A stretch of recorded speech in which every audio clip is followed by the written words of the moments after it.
In this topic, we're going to cover administrative law.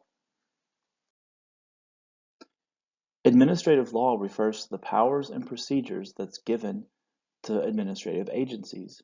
These administrative agencies are a governmental branch. It's not a typical branch as far as the three branches of government, but it is a function of the administrative or of government. There is both federal administrative agencies as well as states have administrative agencies. Our discussions of the rules here are based on federal administrative agencies and the guidelines that control them. We'll look at just federal because each state, while very similar to this, has small differences between them. And so the state in which you operate will have different administrative rules that you'll have to be sure to follow and be aware of. But this will give you an overview of administrative agencies in the federal system and give you a very good idea of what administrative agencies function and how they function in the state system as well. So some examples of administrative agencies.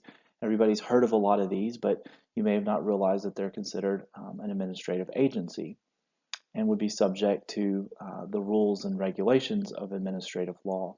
So an example is the Internal Revenue Service. Everybody knows the IRS. They're the ones who that you submit your taxes to every year, that companies as well as individuals. The Securities and Exchange Commission, everybody probably knows them from regulating securities and the stock market. And then the Drug Enforcement Administration, and they handle things ranging from food requirements as well as administering licensing for doctors. So administrative agencies have four primary functions. One, they promulgate the rules that accompany statutes.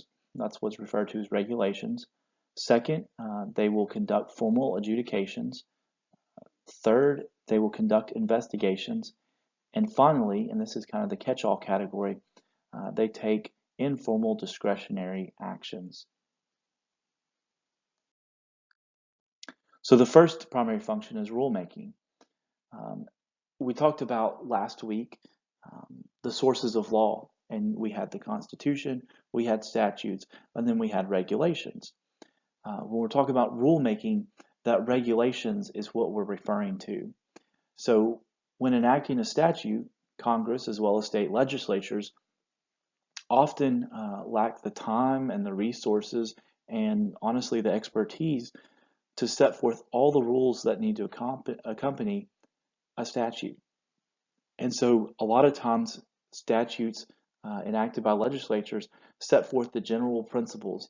For example, Title VII, which we'll talk about in a later class, is intended to cover employment discrimination, and it prohibits discrimination based on certain protected categories like race, gender, religious beliefs, and so forth.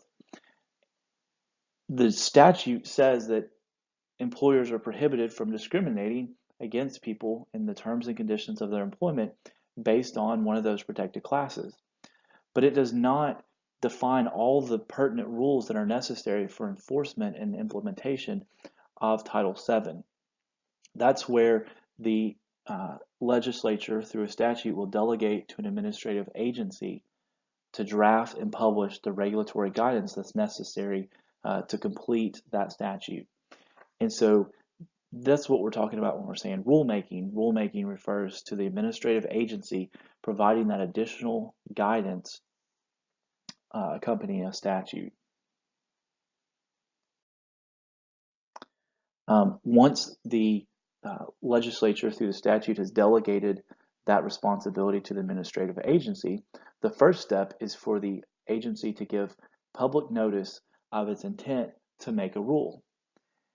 And that involves it saying, one, we're going to make a rule, but two, here is what our proposed rule is. And so it's made public for the public, whether it's lawyers or businesses or public interest groups, lobbyists, whoever, can read the text of the guidance, can mull over it, and then they have an opportunity to submit comments on the proposed rule.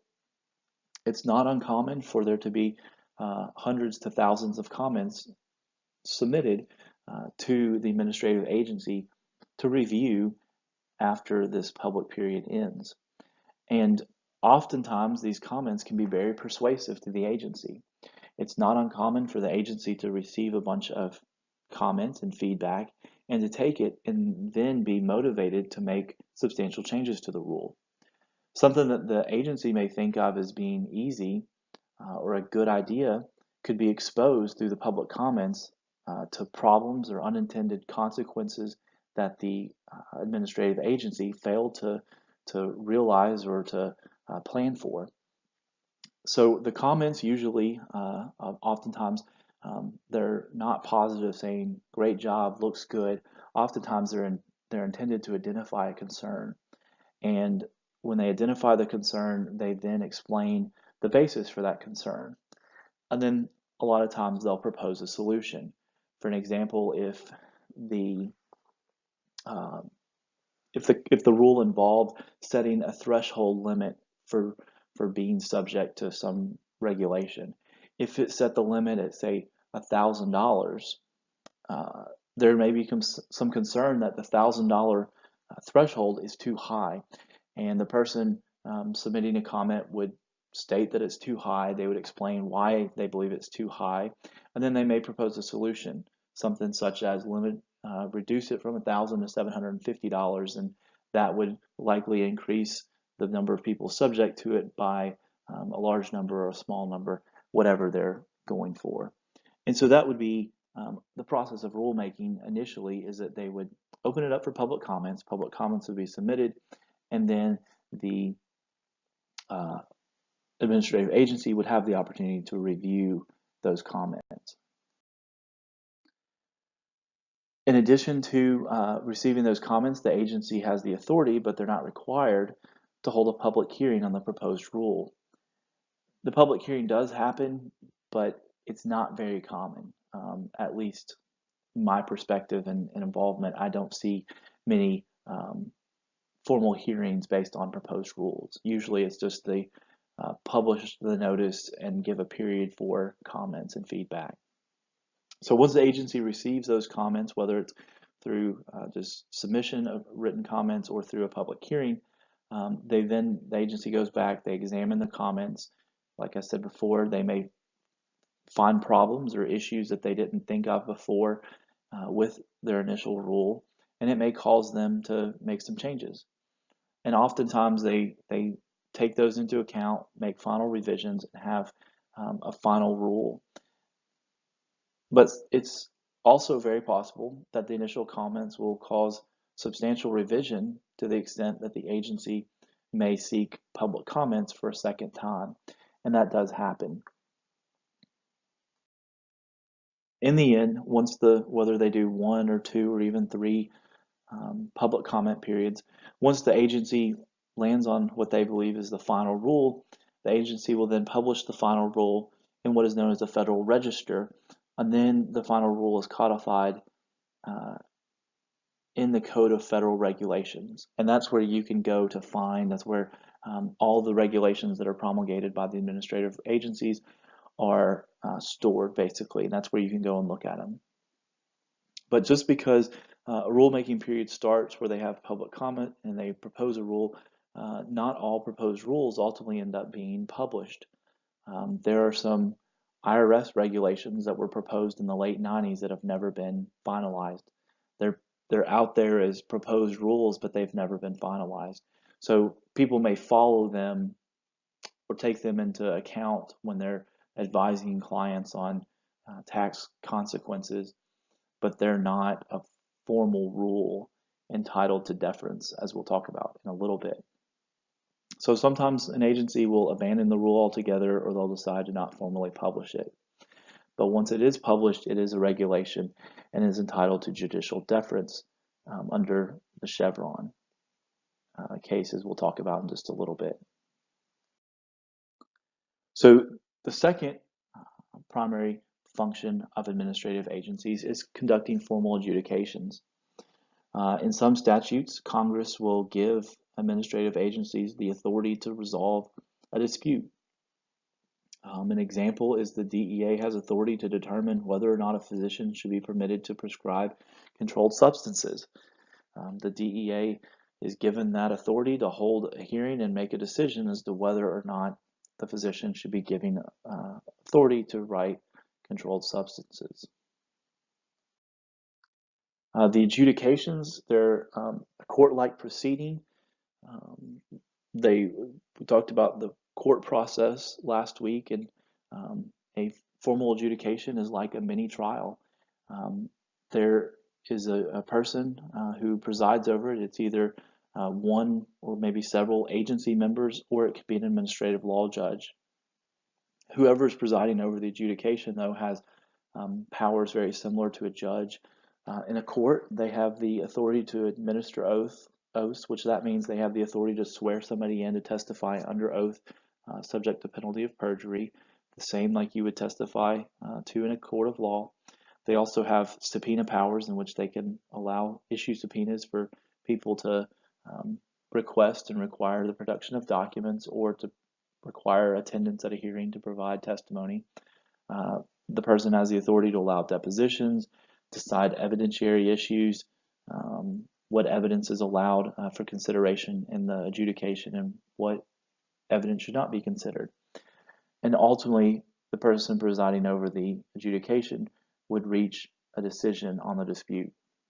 So they would function as either the judge in a bench trial or the jury in a jury trial case. Before the hearing begins, the parties often engage in a discovery type phase in which there could be interrogatories exchanged, which are written questions that are answered under oath. They may send requests for documents, and depositions may be taken. This is all very similar to the discovery phase in a lawsuit. The hearing is very much like a trial. Like I said, it's a mini trial. Each side has their opportunity to present evidence to convince the person presiding over the adjudication of his or her position and why they're right. This will often include the presentation of witnesses, both who will be allowed to be examined by both parties. Also, documents are likely to be admitted as evidence as well. The main difference between these formal adjudication hearings at the administrative agency level and a trial in either a state or a federal district court is that there's no right to a jury. There's no jury that will be hearing the proof and making a decision. Rather, all of these are akin to a bench trial in which either the administrative law judge or the agency members are making the decision, as opposed to a jury of your peers.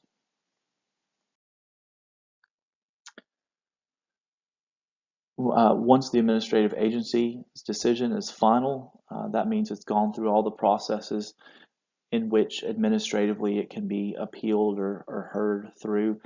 There may be a decision. It's possible that there could be a system in place where one person makes an initial determination, but you have the right to appeal that to someone else. In those instances, it's whenever it gets to the final person and there's no levels or avenues of relief in the administrative level. At that point, the agency's decision is considered a final order and can be appealed to a court. It depends on the statute.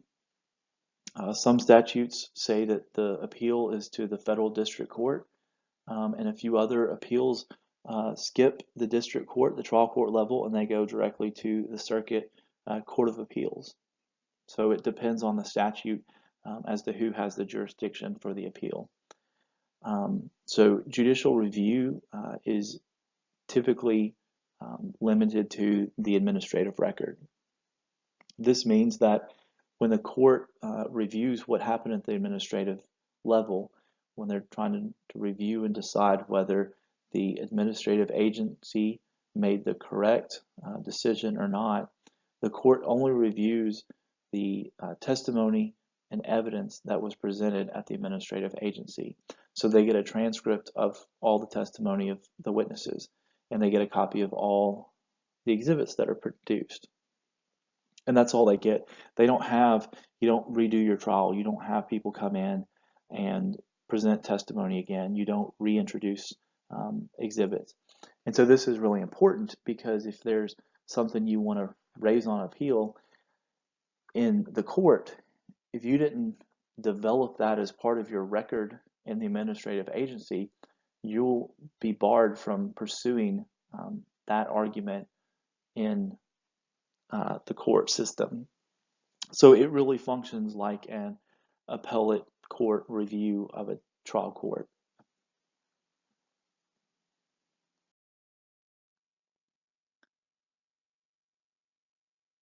So here's a quote from a case that's in the textbook. It gives you a good um, summary of what the standard of review is under the Administrative Procedures Act, which is a statute that sets forth many of the rules that we're talking about here today for administrative law.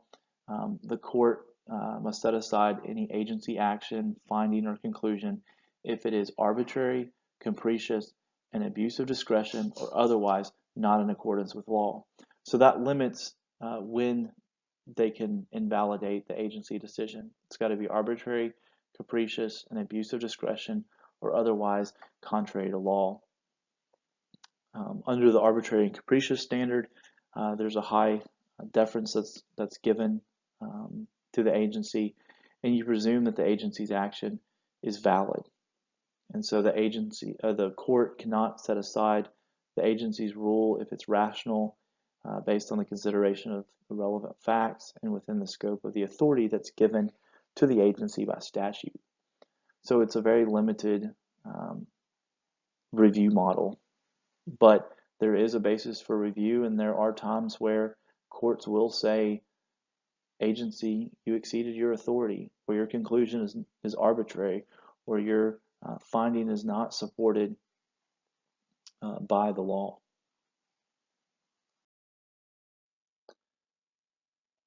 So there are a few limited exceptions to that general limited standard of review. Some statutes will provide the court with authority for a de novo review, in which they do get to have a new trial in the court system, and so there would be a discovery phase that leads to a new trial unless the case is settled. So ultimately, judicial review of these formal adjudications is highly deferential to the administrative agency, which is very consistent with the goal of giving administrative agencies the power or the authority to hold these formal adjudications. If the purpose for giving this power to administrative agencies is to help relieve the court of having to deal with all of these issues. So it's trying to lessen the burden on the court system. And so if all of these are getting appealed and going to the court, and there's not high deference given to the administrative agency, then really the administrative agency process is very redundant, because you would just appeal and restart everything all over in trial court. And you would avoid any benefit that would be gained by giving this power to administrative agencies. So there are several reasons in which courts have rejected an administrative agency's action or conclusion. There are three listed right here. One, the agency's action exceeds the authority given to them. So this means that they lacked authority for what they did. The statute didn't permit them to promulgate the rule that they did, or to make the decision that they did. Also, it could be inconsistent with the statute or contrary to it. There have been often times where, as an example, I think the book may have talked about this, but there was some authority out there under the Family Medical Leave Act in which they required more time to be given than just 12 weeks. But this plain language of the statute requires that employers only be obligated to provide 12 weeks of leave. And the court struck down those regulations that, in effect, required provision of more than 12 weeks of leave. Also, the agency action may be invalidated if the agency fails to adequately explain the basis for its decision. the agency is required to demonstrate that they've considered all the factors and have made a reasonable and rational decision. And if they can't explain their basis for the decision, um, then a court may conclude that they have failed to make a reasonable and rational decision.